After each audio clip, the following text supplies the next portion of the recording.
I knew when the all-hands meeting was called on a Monday morning that something terrible was waiting. But the moment he read my name and said, "Immediate termination," I pulled out an envelope I'd been preparing for 6 months, and within minutes, the entire company fell silent. My name is Madeline Cross, and I'm 39 years old. Or rather, I was the chief systems engineer at Velmore Dynamics until this morning. The irony wasn't lost on me that the same conference room where I'd presented breakthrough innovations for the past 7 years would become the stage for my professional execution. Julian Mercer, our new CEO, stood at the head of the mahogany table like an executioner reading death sentences. His lawyer flanked him on one side, the deputy operations director on the other.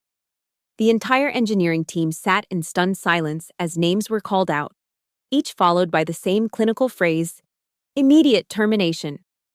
When my name echoed through the room, I felt something shift inside me.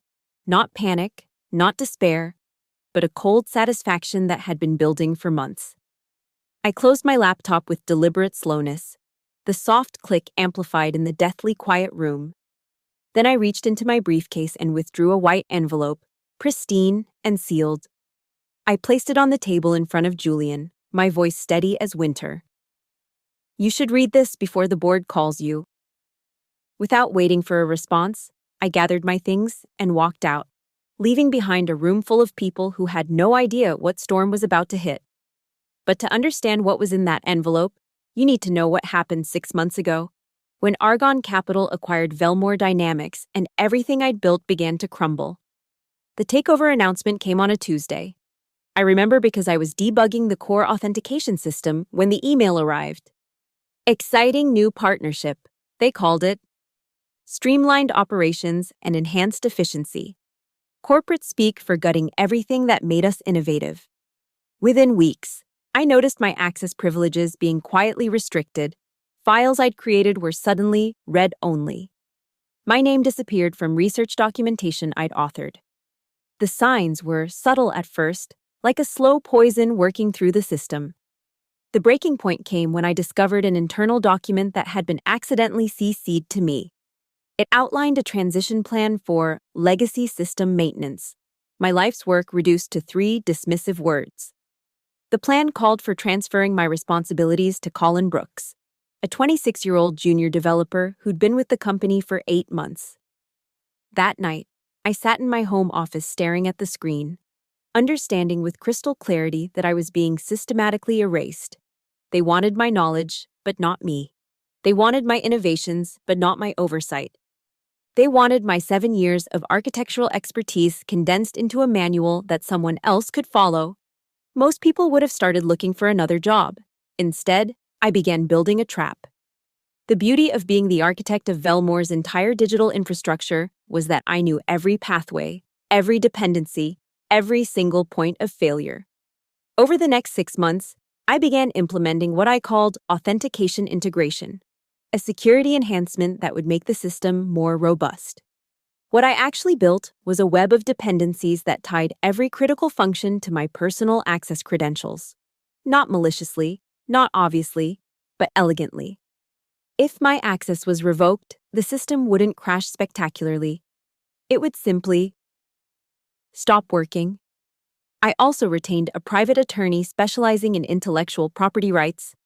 Together, we crafted ironclad documentation proving my authorship of every major system component. The agreement was clear. If I was terminated without cause, all IP rights would revert to me pending legal review. The trap was set. I just had to wait for them to spring it. When Julian read my termination that Monday morning, he had no idea that he was about to lock himself out of his own company. I drove to the coffee shop across the street and ordered a latte. Positioning myself by the window with a clear view of the Velmore building, I didn't have to wait long. At 10:47 a.m., the first system alerts began cascading through the network. Customer service portals went dark. The main database connections timed out. The automated backup systems failed to authenticate. Within an hour, every major client-facing service was offline. I hadn't sabotaged anything. I'd simply removed the key. From my cafe table, I watched through the windows as panic spread through the office. People running between cubicles, Emergency meetings forming and dissolving. Phones ringing incessantly. The beautiful chaos of a company discovering that they'd just fired the only person who truly understood their digital nervous system. At 2:30 p.m., my doorbell rang. I let it ring again before answering, finding Julian and the deputy operations director standing on my doorstep, both looking like they'd aged 5 years in one afternoon. "We need to talk," Julian said, attempting to project authority he no longer possessed. I let them stand there for nearly a minute before stepping aside. "Come in." They settled uncomfortably on my couch while I remained standing, arms crossed. Julian cleared his throat. "There seems to be some kind of system malfunction."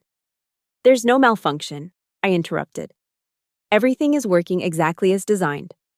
The deputy operations director leaned forward. "Look, maybe we were hasty this morning. Perhaps we can work something out quietly. Get you back on as a consultant." I handed them a printed document. "These are my terms." Julian's face went pale as he read. 50% IP ownership, Chief Technology Officer position, a board seat. This is extortion. "This is return on investment," I replied calmly. 7 years of unpaid overtime, withheld recognition, and systematic marginalization. Consider it back pay with interest. They left without another word, faces flushed with indignation, but I knew they'd be back. The question was how long their pride would last against the reality of a completely non-functional company. That evening, I sent carefully crafted emails to the board of directors and our 3 largest clients. Not threats, just factual updates about the current technical difficulties and their likely duration. I attached documentation proving my authorship of the affected systems, along with timestamps showing exactly when my access had been revoked. At 11:30 p.m., my phone rang. Unknown number. "You're playing a dangerous game," a voice said. "Walk away now, before this gets ugly." I hung up and immediately began tracing the call. It led to a burner phone purchased by someone using a credit card linked to Argon Capital. Interesting. More interesting was what I found when I dug deeper into Argon's recent activities. They'd been quietly filing patents for system architecture improvements in 3 different countries. Patents that described, with remarkable accuracy, the infrastructure I'd designed for Velmore. This wasn't just about firing me. This was about stealing everything I'd built and claiming it as their own. The next morning brought an emergency board meeting. I arrived with 3 briefcases full of documentation, wearing my best suit-like armor. The conference room was packed with board members, lawyers, and executives, all looking like they'd been awake for days. Julian tried to maintain control, but his voice cracked when he spoke. "We're here to discuss the current technical difficulties and find a resolution that serves everyone's interests." I stood and began laying out evidence like a prosecutor presenting a case. Server logs showing system stability under my oversight. Email chains documenting the systematic removal of my access. Customer complaints that had poured in since the outage began. Legal notices from 3 major clients threatening to terminate their contracts if service wasn't restored within 48 hours. The coup de grace was a letter from our largest client, representing 60% of our revenue. They'd conducted their own investigation and determined that my removal had directly caused the service failure. Either I was reinstated immediately, or they would consider this a breach of contract and pursue damages. The board voted unanimously. Julian was removed as CEO, effective immediately. My access was restored, along with a formal apology and a promise to review the circumstances surrounding my termination. But I wasn't finished. Over the next week, I worked around the clock to stabilize the systems.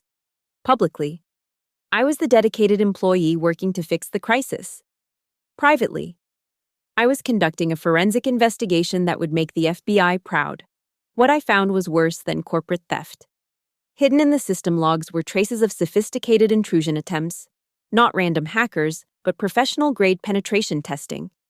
Someone had been systematically probing our security, mapping our vulnerabilities, preparing for something much bigger than a simple acquisition. The attacks had intensified right after my termination was announced. Whoever was behind this had been waiting for me to be removed before making their move. They'd underestimated how thoroughly I'd integrated myself into the system's security architecture. That's when I activated Protocol Umbra. I'd built this contingency years ago, a nuclear option that would isolate all critical systems from external access while maintaining internal functionality. To outside observers, it looked like we'd gone into complete lockdown. In reality, we were simply cutting off the tentacles that had been slowly wrapping around our digital infrastructure. Then, I went public. The Wall Street Journal ran my story on the front page. Tech executive exposes corporate espionage ring.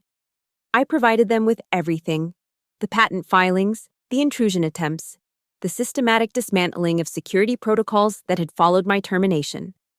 I copied the FBI, the SEC, and the Federal Trade Commission on every communication. Argon Capital's stock price plummeted. Julian disappeared, reportedly fleeing to a non-extradition country.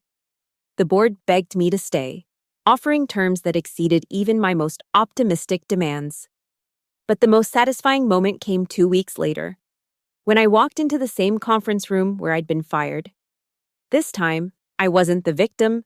I was the majority owner of the technology that powered everything Velmore did.